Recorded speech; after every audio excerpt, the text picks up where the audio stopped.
everyone, and welcome to the Week 23 edition of Instant Replay, where I give you my take on the most controversial calls of the weekend. I'm Simon Borg.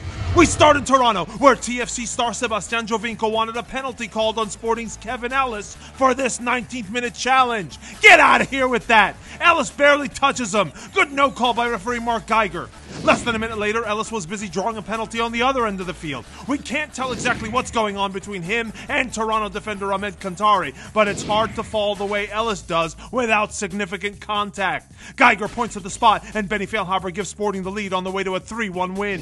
The other controversial play from BMO Field. It's the 32nd minute, and look how Colin Warner bungles into Chance Myers, who stays down for a while. There's not even a foul called on the play, and I think Geiger, who's in great position, is right. Warner isn't trying to challenge Myers. His attempt to turn with the ball fails, and he slips into Myers. No cards warranted.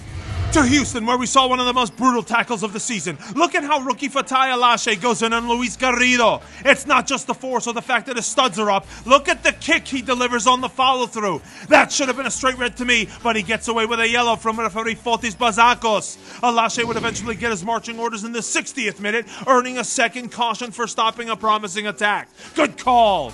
To another ugly tackle from this game. Raul Rodriguez on Quincy Amarikwa in the 71st minute. The Houston defender gets a yellow for this, but I thought it deserved a straight red. Rodriguez just lunges into Amarikwa's right plant leg and definitely endangered the safety of the player to me. Dynamo fans also wanted a red card on San Jose's Mark Pelosi for stepping on Giles Barnes' ankle here, but to me that was a fluky play. Pelosi was making a play for the ball, and the legs just came together. A foul was called by Bazakos, but no card was the right call to me.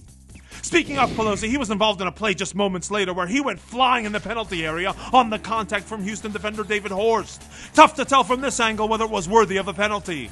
To Portland, where Timbers fullback Alvis Powell was fishing for a penalty call in first half stoppage time, but he just goes down by himself. I'd have given him a yellow for simulation. Referee Armando Villarreal just looks the other way. I thought Villarreal got it right again in the 71st minute on this foul by Portland's Lucas Melano. He comes in from the side and he's a tad reckless, deserving of the yellow, but it's definitely not a red.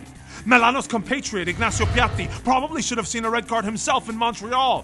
Thanks to Augie, who flagged it to us on Twitter. I think Augie's right. In the 88th minute, Piatti is dispossessed and then proceeds to foul Perry Kitchen like this. But referee Sorin Stoica graces the Montreal captain and doesn't issue the card. Let's give some major props to assistant referee Claudio Badea, who absolutely nailed the call on the only goal of the game by DC United. Chris Rolfe is in fact even with the ball as it's poked in his direction by DC teammate Jairo Arrieta. Staying in Canada, we go to Vancouver, where we heard from plenty of Real Salt Lake fans who didn't like this early penalty called on their defender, Elias Vasquez. They call it soft, and the truth is we can't tell for sure from the TV angles available. But it does seem like Octavio Rivero's body reacts like he's been pushed, and their legs might have even got tangled up. Referee Chris Penso has no doubt. He calls the PK and Rivero scores his 9th goal of the year. But was there encroachment? Thanks to Patrick Clark, who pointed it out to us. And we see two Vancouver players, Jordan Harvey and Christian Techera, in the line of sight of the referee, which is typically used as the guideline for calling encroachment. Techera's looks especially egregious. I think the penalty should have been retaken. There was also a straight red card in the final stages of the match. It was shown to Abdoulaye Mansali for the studs-up challenge. Absolutely no issue from me. That's serious foul play. You know what was also serious foul play to me? This stomp by Seattle's Tomas on LA Galaxy forward Jasi Zardes in the 58th minute. I think the Brazilian goes out of his way to do it, and it happens well after the whistle for the foul. Listen to it for yourself.